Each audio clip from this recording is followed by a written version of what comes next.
22 год только наступил, а киноманов уж определенно радует. Лично январь сразу отметился громкими релизами. Начнем с картины, премьера которой откладывалась как минимум 3 раза. И вчера в отечественных кинотеатрах стартовал показ комедийного боевика о супершпионах, который давненько знакомый публике.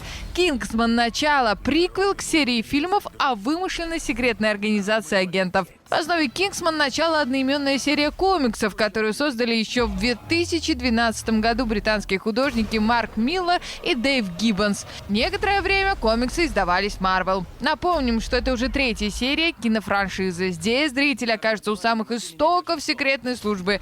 Действие развернется во времена Первой мировой войны. Но, что интересно, в оригинальных комиксах «Кингсман» совершенно ничего не говорится о происхождении секретной службы. Так что приквел можно считать исключительной инициативой создателей кинематографической адаптации. Кстати, поклонники «Кингсман» в этой части познакомятся и с массой новых героев. В режиссерском кресле по-прежнему Мэтью Вон. Если его личность вам мало известна, напомним, он не только режиссер таких кассовых картин, как «Кингсман», «Парочки людей Икс», но и продюсер многих успешных в прокате лент. Например, в тандеме со своим другом Гаем Ричи он выпустил «Карты, деньги, 2 ствола» и «Большой куш». Ну а поклонникам мира моды Мэтью Вон знаком как муж Клаудии Шиффер. Теперь снова о премьере. Здесь почитателям истории особый привет от создателей. В картине можно будет увидеть реальных личностей. Среди них Герберт Китченер, император Российской империи Николай II и британский король Георг V. Причем всех их сыграл один человек. Это Том Холландер. А вот роль Григория Распутина прочили Брэду Питту, но в итоге она досталась британцу Рису Ивансу. Согласно рейтингу популярного портала, «Кингсман. Начало» набрал 92 балла из 100. Рабочим названием приквела было словосочетание «Великая игра». Так вот, кто выиграет и что на кону, узнавайте сами в креслах кинотеатра.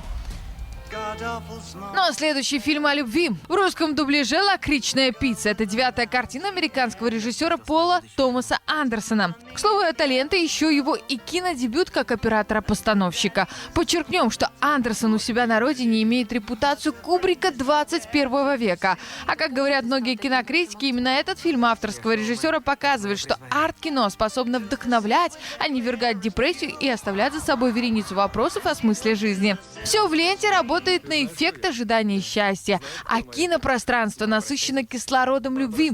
Фильм переносит зрителя в 70-е, и меломаны поймут почему. Ведь само название «Лакричная пицца» есть название сети музыкальных магазинов с виниловыми пластинками в Калифорнии того времени. Пластинка — это пицца, причем черная, как лакрица. Сходство, безусловно. Картина основана на ощущениях и воспоминаниях создателей ленты. В центре сюжета 15-летний школьник и актер Гэри Валентайн и 25-летняя Алана Кейн, ассистентка школьного фотографа.